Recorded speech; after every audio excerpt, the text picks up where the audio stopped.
dari atau lingkup tugas dari penyidik pegawai negeri sipil di Ditjen Minerba, dalam hal ini kegiatan bersama dengan Biro Korwas KKNS Barreskrim Polri.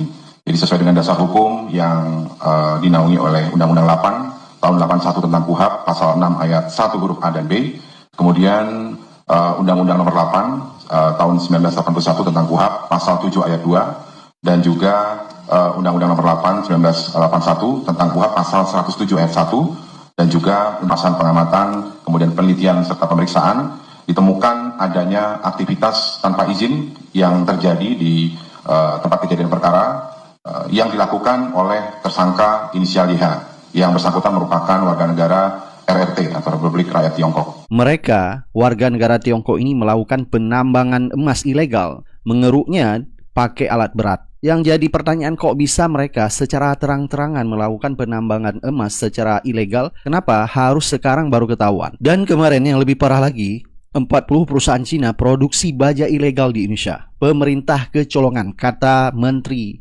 yaitu Perdagangan Zulkifli Hasan. Enak banget pemerintah mengatakan kecolongan. Kecolongan kok 40 perusahaan Cina lagi. Kalau kecolongan yang dilakukan oleh WNA tidak berbadan hukum, itu wajar, tapi ini 40 perusahaan bisa kecolongan. Nah, ternyata penambang emas ilegal dari warga Tiongkok ini bukan hanya terjadi baru kali ini saja.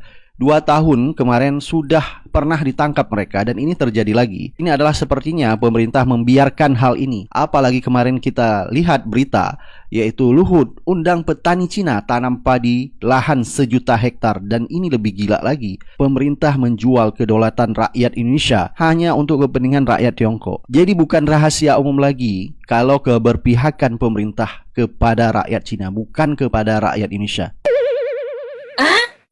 Warga negara asing Cina bikin pertambangan ilegal biji emas di Kalimantan. Mantep nggak tuh? Warga negara asing Cina baru diberi pekerjaan untuk mengerjakan proyek APBN aja, itu bisa nyolong bikin pertambangan emas ilegal di Kalimantan. Dan boncosnya, Pak Luhut Bin Sarpanjaitan sekaligus pemerintah itu bikin program baru lagi, yaitu akan memberikan lahan seluas 1 juta hektar kepada Cina untuk dikembangkan di bidang pertanian. Baru diberi pekerjaan untuk mengerjakan proyek aja, warga negara Cina itu ada yang bikin pertambangan ilegal. Apalagi kalau diberi lahan seluas 1 juta hektar. Bayangkan aja, akan ada berapa banyak lagi warga negara Cina bikin pertambangan ilegal di lahan yang diberikan pemerintah seluas 1 juta hektar itu. Dengan kejadian ini bukan akhir ya. Kalau sudah ditangkap, ini bukan akhir. Ini bisa disebut adalah awal. Kenapa? Karena kalau ada biji emas yang sudah ditambang, udah pasti akan ada biji emas lain yang akan ditambang secara ilegal. Karena lahannya diberikan secara sah oleh pemerintah kepada pemerintahan Cina. Cocok nggak tuh? Pemerintah lebih memilih bergandengan dengan Cina untuk mengembangkan 1 juta hektar lahan di Kalimantan untuk kepentingan pertanian. Pemerintah lebih memilih dalam tanda kutip mengimpor petani dari Cina daripada memberdayakan petani lokal. Seharusnya kalau emang niatnya dari awal itu pengen swasembada pangan, bukankah seharusnya pemerintah itu lebih memberdayakan petani lokal? Kalau emang petani lokal kita itu skillnya dianggap tidak sesukses petani Cina, bukankah pemerintah harusnya memfasilitasi petani lokal untuk naik taraf, naik skill, agar sama suksesnya dengan Cina? Tapi ini enggak, pemerintah malah lebih memilih impor petani dari Cina. Padahal warga Kalimantan itu masih banyak petani yang tidak punya kebun atau sawah untuk digarap.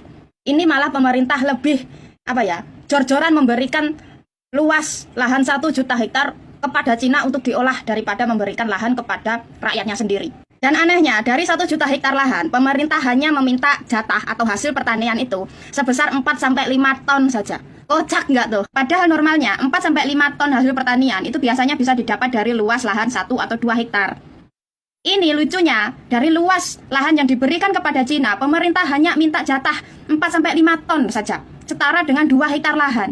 Lah terus ibaratnya, kalau pemerintah memberikan lahan secara bertahap kepada Cina, mulai dari 100 hektar, 200 hektar, sampai total 1 juta hektar, masa iya dari per 100 hektar, negara hanya menerima hasil pertanian setara dengan 2 hektar saja?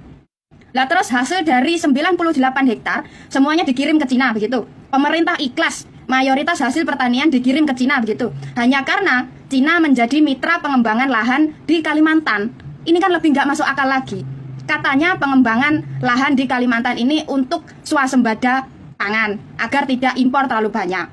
Tapi dari luas lahan tersebut mayoritasnya semuanya dikirim ke Cina. Nah terus swaspodanya dari mana? Kalau mayoritas dari hasil pengembangan lahan di Kalimantan mayoritasnya Cina yang menikmati. Terus Indonesia swasembada pangannya dari mana? Hah? Pemerintah selama ini kepada rakyat itu selalu perhitungan, pelit banget. Tapi kalau kepada asing, jor-joran. Masa kecolongan? Nggak mungkin lah kecolongan. Masa kecolongan sampai 40 pabrik? Kebetulan banget lagi. 40 pabrik Cina. Cina lagi.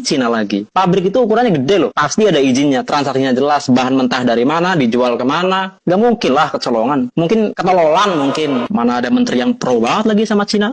40 perusahaan Cina produksi baja ilegal di Indonesia. Pemerintah kecolongan. Colongan PKL yang kecil-kecil gitu aja bro, itu bisa lo digusur sama Satpol PP. Ini perusahaan gede-gede masa gak kelihatan. Pemerintah juga mentang-mentang mereka dari Tiongkok dikiranya dia usaha es krim.